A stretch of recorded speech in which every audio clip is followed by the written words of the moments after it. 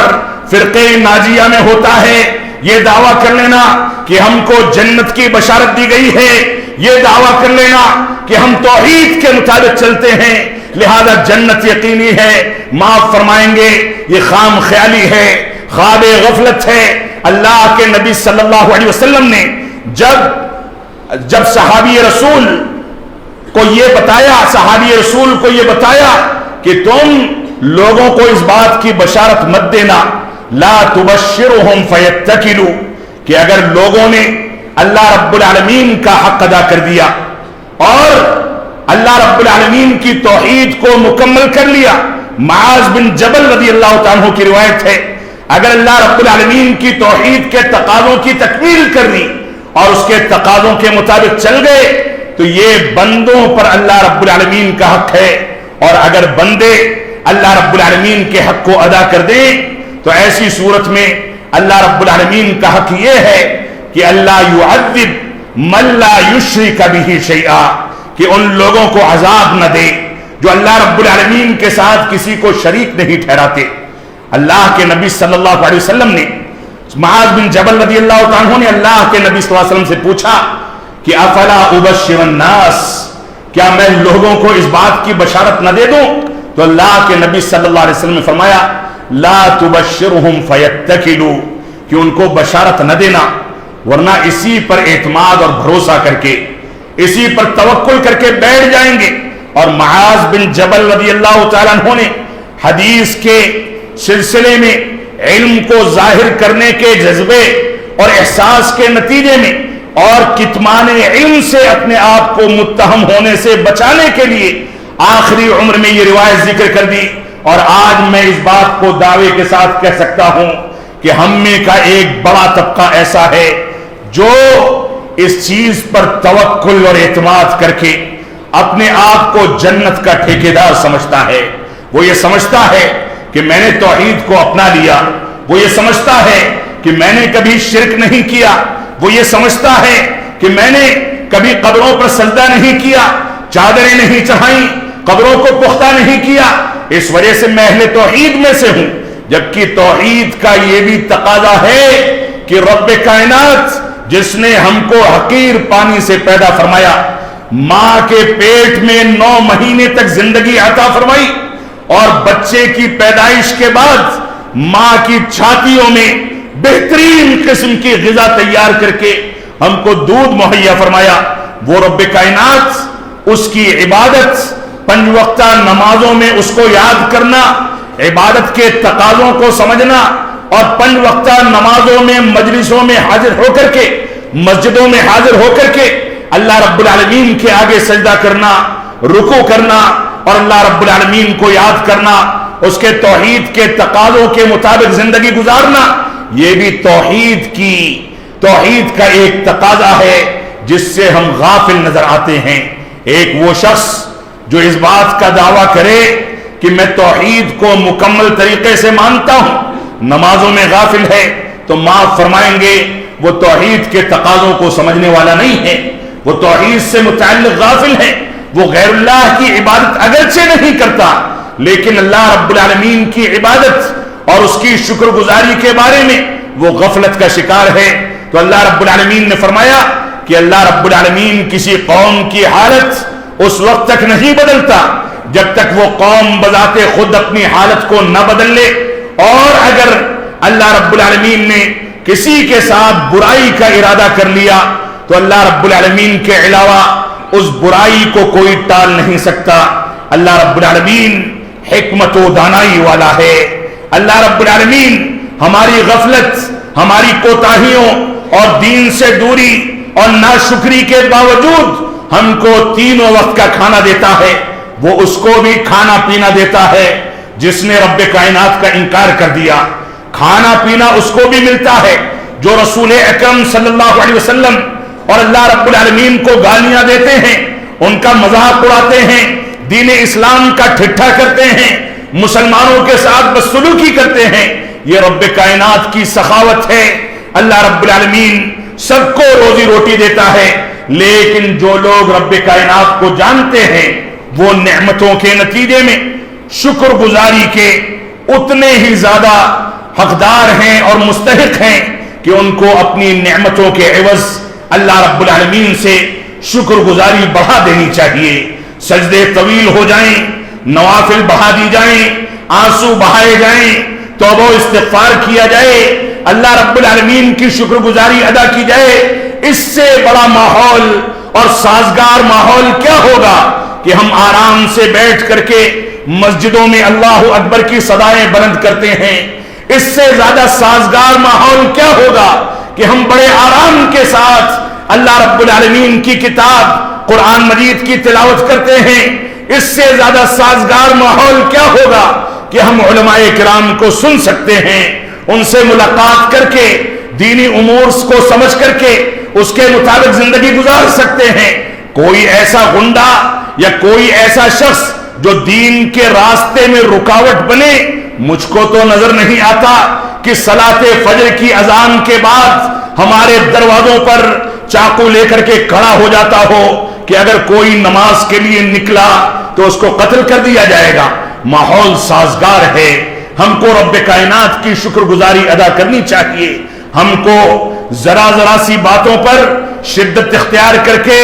دین کے منہج کو چھوڑ کر کے، مظاہرات کی پالیسی اختیار کر کے، غلط انداز کے افکار کو اختیار کر کے ہم باہر نکلیں گے تو ایسی صورت میں ہم دین سے دور ہوں گے اور دنیا داری میں مبتلا ہو کر کے ہم دین سے دور ہوتے چلے جائیں گے. تو سب سے بنیادی مسئلہ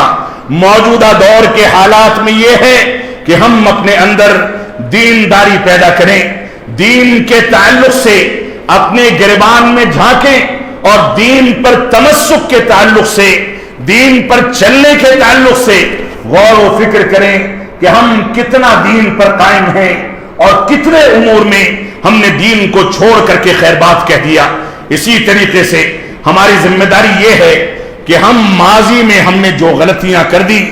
دی لیکن مستقبل کے لیے علماء کرام کی رہنمائی میں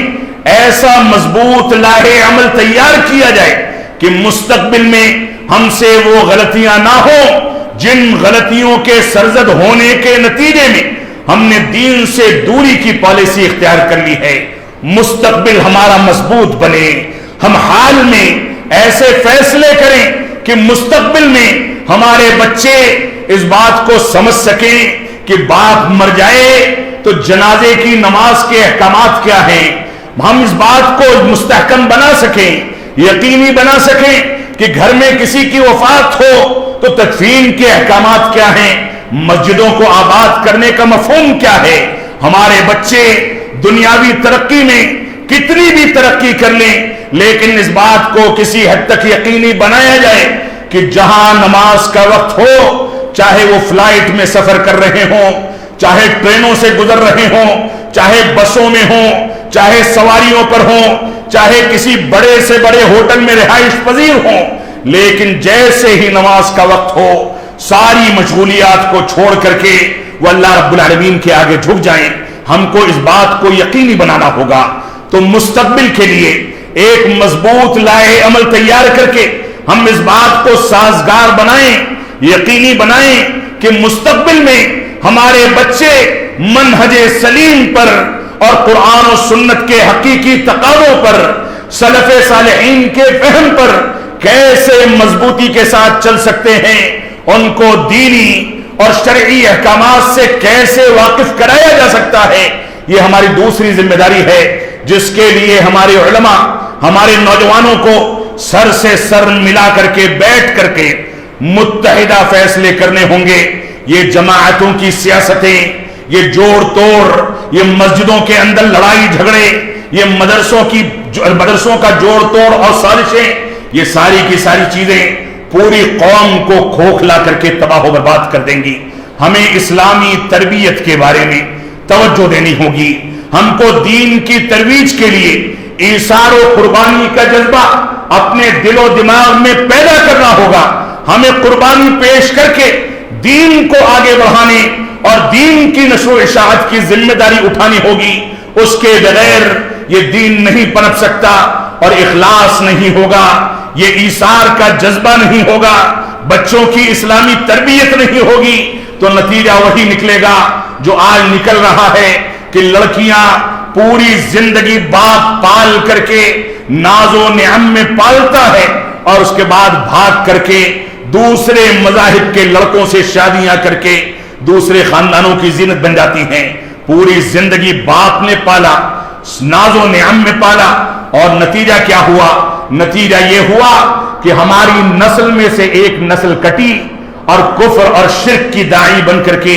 جا کر کے دوسروں کی زینت بن گئی. آج صورتحال یہ ہے کہ ہمارے گھرانوں کے بچے اگر صلاۃ جمعہ امام کے پیچھے ادا کر لیں تو ایسا لگتا ہے کہ گھر کے بوڑھوں پر انہوں نے احسان عظیم کر دیا ہے. وہ کبھی بیدار ہو گئے صلاۃ عید کے لیے تو ایسا لگتا ہے کہ سال میں پہلا موقع ہے کہ بچہ صلاۃ فجر کے بعد بہت جلدی بیدار ہو گیا. معاف فرمائیں گے، یہ طریقہ، یہ اسلوب، یہ طرز زندگی اگر ہمارے گھروں کی رہی تو ہم تباہی کی طرف بڑھیں گے. اس وجہ سے مستقبل کے لیے ہم کو مضبوط لائے عمل علماء کرام سے رائے مشورہ کر کے تیار کرنا ہوگا تاکہ قرآن و سنت کی روشنی میں مستقبل کے چیلنجز کو ہم مضبوطی کے ساتھ سامنا کر کے قرآن و سنت کے مفہوم کی روشنی میں زندگی گزاریں، اپنے ایمان اور اسلام کو تحفظ فراہم کر سکیں. اسی طریقے سے موجودہ نازک حالات میں، ان فتنوں کے دوروں میں ہماری ایک ذمہ داری یہ ہے کہ ہم اللہ رب العالمین کی آیت کریمہ وَاعْتَصِمُوا بِحَبْلِ اللَّهِ جَمِيعًا وَلَا تَفَرَّقُوا، سن لو تم لوگ اللہ رب العالمین کی رسی کو مضبوطی سے پکڑ لو اور آپس میں انتشار پیدا نہ کرو. یہ رسی جو مضبوطی کے ساتھ پکڑنے کا حکم دیا گیا، یہ کون سی رسی ہے؟ یہ رسی قرآن و سنت کی رسی ہے. یہ رسی منہج سلف صالحین کے مفہوم کی رسی ہے. اس رسی کو پکڑ کر کے انسان قرآن مجید سے قریب ہو جائے، اس رسی کو پکڑ کر کے انسان سنت رسول اور فہم سلف سے قریب ہو جائے، یہ ہماری ذمہ داری ہے. لہذا اس کی بنیاد پر ہم کو اپنی صفوں میں اتحاد و اتفاق پیدا کرنا ہوگا. اور معاف فرمائیں گے، یہ اتحاد و اتفاق جن تنظیموں میں، جن جماعتوں میں سب سے زیادہ ہونا چاہیے، ایک تلخ حقیقت یہ ہے کہ آج انہی تنظیموں، انہی مکاتب فکر اور انہی جماعتوں کے اندر انتشار اور جوڑ توڑ سب سے زیادہ نظر آتا ہے. اس وجہ سے موجودہ پرفتن دور میں ہماری یہ ذمہ داری ہے کہ ہم دشمنوں کو یا اپنے مخالفین کو اپنے کمزور پہلو ان کے ہاتھ میں دے کر کے اپنے لیے مشکلات کھڑی نہ کریں، بلکہ قرآن و سنت کے حقیقی مفہوم پر اتحاد پیدا کریں. اللہ رب العالمین نے فرمایا وَاعْتَصِمُوا بِحَبْلِ اللَّهِ جَمِيعًا وَلَا تَفَرَّقُوا، اے لوگو اللہ کی رسی کو سب مل کر کے تھام لو اور انتشار پیدا نہ کرو. اور اسی طریقے سے اللہ رب العالمین کا فرمان ہے وَلَا تَنَازَعُوا فَتَفْشَلُوا وَتَذْهَبَ رِيحُكُمْ، سن لو تم لوگ آپس میں انتشار پیدا نہ کرو، لڑائی جھگڑے نہ کرو، اور اگر تم نے لڑائی جھگڑے اور انتشار اور گروہ بندیاں اختیار کر لی تو ایسی صورت میں تمہاری ہوا اکھڑ جائے گی، ہمت جواب دے دے گی اور تم دشمنوں کے نوالے بن کر کے تباہ و برباد ہو جاؤ گے. اللہ کے نبی صلی اللہ علیہ وسلم نے اسی چیز کی پیشین گوئی فرمائی تھی یوشک الامم ان تداعى علیکم کما تداعى الاکلۃ الى قصعتها، ان قریب تمہارے اوپر ساری قومیں ویسے ہی پل پڑیں گی جیسے بھوکے کھانے کے کٹورے اور کھانے کی پلیٹ پر ٹوٹ پڑتے ہیں. صحابہ کرام نے پوچھا کیا ہم کم تعداد میں ہوں گے؟ تو اللہ کے نبی صلی اللہ علیہ وسلم نے فرمایا کہ نہیں، بل انتم غثاء کا غثاء السیل، تم سمندر میں اور سیلاب میں اٹھنے والے خش و خاشاک کے طریقے سے ہر جگہ نظر آؤ گے، لیکن اللہ رب العالمین تمہارے دشمنوں کے دلوں سے تمہارے ڈر کو اور خوف اور ہیبت کو نکال دے گا. صحابہ کرام نے پوچھا وَمَا الْوَهْنُ یا رسول اللہ، اے اللہ کے نبی صلی اللہ علیہ وسلم یہ وہن کیا ہے؟ تو آپ نے فرمایا حب الدنیا و کراہیت الموت، دنیا سے لو لگا لینا، دنیا میں مگن ہو جانا، دنیا کی رنگینیوں کے پیچھے دوڑنا، دنیا کے پیچھے بھاگنا، حلال و حرام کی تمیز کو چھوڑ دینا، دنیا کی رنگینیوں میں جب پڑ جاؤ تو دین اسلام سے دوری اختیار کر لینا، یہ دنیا سے لو لگانا اور دنیا سے محبت کرنا ہے۔ اور موت سے انسان ڈرنے لگے گا۔ انسان دنیا سے جتنا قریب ہوتا ہے موت سے اتنا گھبراتا ہے، اور ایک سچا مسلمان دنیا کے اندر ایسے زندگی گزارتا ہے کہ صبح ہو جائے تو شام کا انتظار نہیں کرتا، شام ہو جائے تو صبح کا انتظار نہیں کرتا، اور اپنے صحت مندی کے ایام کو بیماری سے پہلے، اپنی زندگی کو اپنی موت سے پہلے غنیمت سمجھتا ہے، اور اپنی زندگی میں آخرت کی کامیابی کا سامان تیار کرتا ہے۔ یہ مسلمان کی صفت ہے۔ اللہ رب العالمین ہم کو دین کی جانب رجوع کرنے اور دین کو مکمل طریقے سے اپنانے، دین کو قرآن و سنت اور سلف صالحین کے منہج کے تقاضوں کو سمجھ کر کے اپنانے اور اس کے مطابق زندگی گزارنے کی توفیق عطا فرمائے۔ ہم جب تک جئیں تب تک اسلام پر جئیں، جب ہمارا خاتمہ ہو تو ایمان پر ہو۔ وصلی اللہ علی نبینا محمد وعلی آلہ وصحبہ وسلم۔